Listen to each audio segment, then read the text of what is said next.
Buongiorno Luca Crepaldi, la voce di Rovigo e Chioggia in diretta. Siamo oggi a Carpenedo di Mestre per la presentazione di Fantastico Veneto, il diario che andrà in tutte le scuole della provincia di Venezia, dalla prima alla quinta elementare. Siamo con Edgardo Contato, il direttore generale dell'Ustrea Serenissima, che ha appoggiato e promosso questo progetto.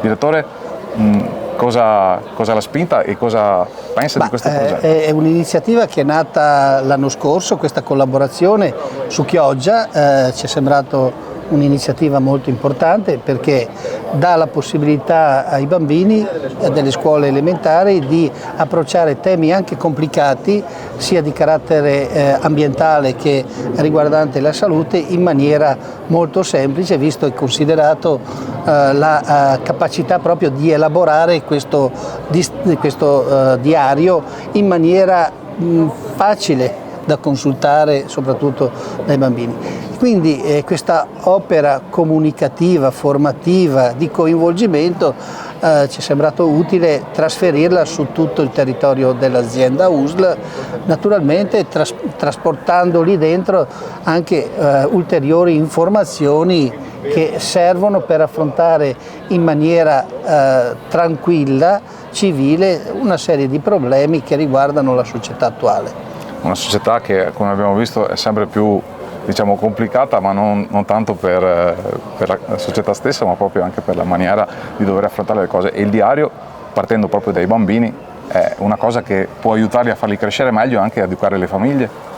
Assolutamente sì, la scuola è uno strumento di socializzazione, di civiltà enorme e quindi anche passare certe informazioni, certi messaggi ai bambini che poi li trasmettono anche alla famiglia per noi è assolutamente importante e quindi cogliendo questa opportunità di coinvolgere i bambini noi vogliamo estendere il messaggio a tutta la comunità dell'azienda.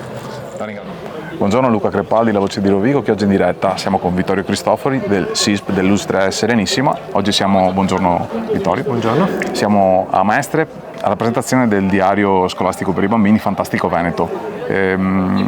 Come entra l'ULSS, oltre ad aver sposato il progetto, in questo diario e soprattutto il suo settore come entra in questo diario?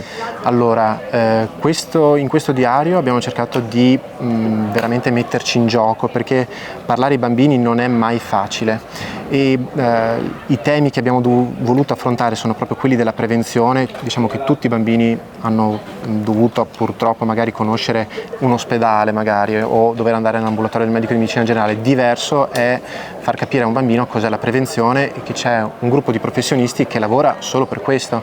Per cui questa è stata una sfida, come ha detto il direttore generale, perché era un'opportunità fantastica, quella messa a disposizione dalla voce di Rovigo, e noi abbiamo cercato per i mesi che avevamo a disposizione di fronte, 10 mesi, di parlare di un tema specifico ogni mese. Parliamo di mobilità sostenibile, parliamo di ambiente, parliamo di prevenzione delle malattie trasmissibili tramite vaccinazioni, parliamo degli esami che devono effettuare i genitori, o meglio i familiari.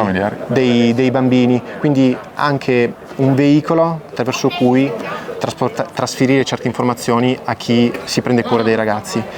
Parliamo degli incidenti domestici, parliamo della prevenzione degli incidenti stradali. Questo è uno di quei tasselli con cui si aumenta la consapevolezza dei servizi che ci sono attorno a noi e di quello che è la prevenzione, di quello che può capire un bambino sulla prevenzione. E quello che può capire un bambino è poi anche quello che dovrà trasmettere ai genitori e chiedere ai genitori per la curiosità che hanno tutti i bambini. Assolutamente, se il genitore, trovandosi in mano il diario del ragazzo, del bambino, avrà modo di sfogliarlo, penso che sia come si dice, aver preso due piccioni con una fava. Ecco.